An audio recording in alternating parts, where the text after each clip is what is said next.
ત્યારે લોકોને ખબર પડી કે પ્રિન્સ મેકવેલી તો મીન્સ નિકોલો મેકવેલી તો ઠીક છે, એની પ્રિન્સ કરતાં કહેવાય ને એકદમ ખતરનાક રીતે આચાર્ય ચાણક્યે આખો અર્થશાસ્ત્ર ગ્રંથ લખેલો હતો એમ એ ટાઈમે, આજથી 2500 વર્ષ પહેલાં એમ.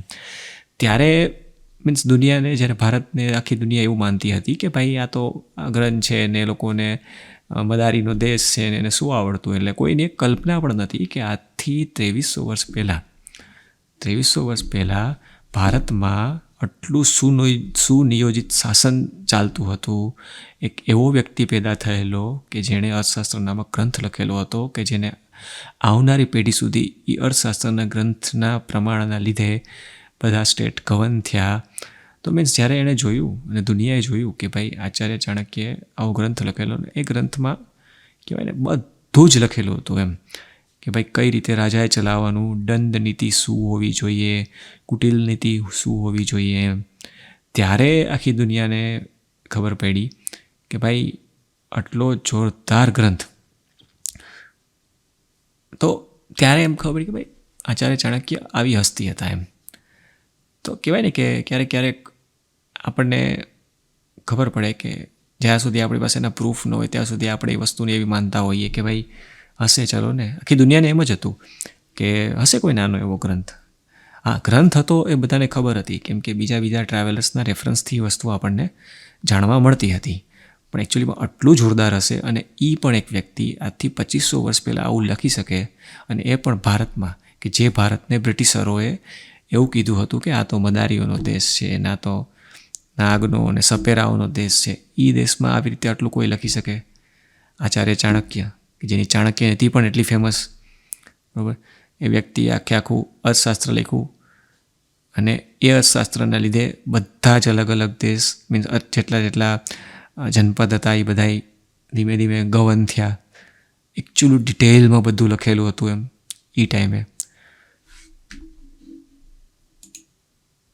તો કહેવાય ને કે આ ગ્રંથમાં કહેવાય ને 4th શતાબ્દી ઈસા પૂર્વે આનો કાળ મનાય, કે જે આચાર્ય ચાણક્યનો કાળ છે એમ. કહેવાય ને એમાં રાજ્ય વ્યવસ્થા, કૃષિ ન્યાય, રાજનીતિ, કહેવાય ને કે અલગ અલગ બધી જ વસ્તુનું એમાં દર્શાવેલું છે. માણસને દંડ કઈ રીતે કરવાનો, અને બધું જ એમ એકદમ.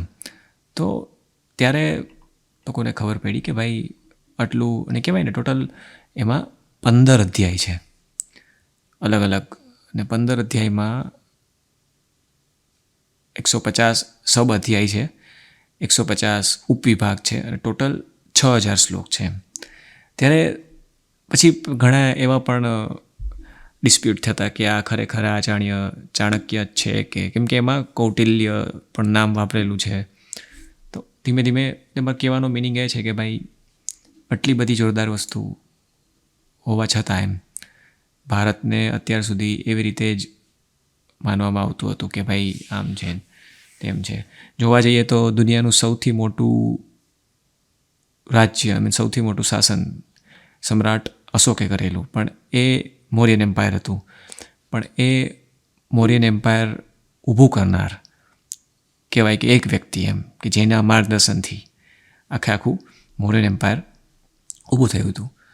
તો આ હતું આચાર્ય ચાણક્ય વિશે, કે ખબર પડે કે માણસ ભારતમાં કેવા વિરલા પેદા થયેલા છે. બસ, તો ફરી મળશું ક્યારેક નવી સ્ટોરી સાથે. જય હિન્દ, જય ભારત.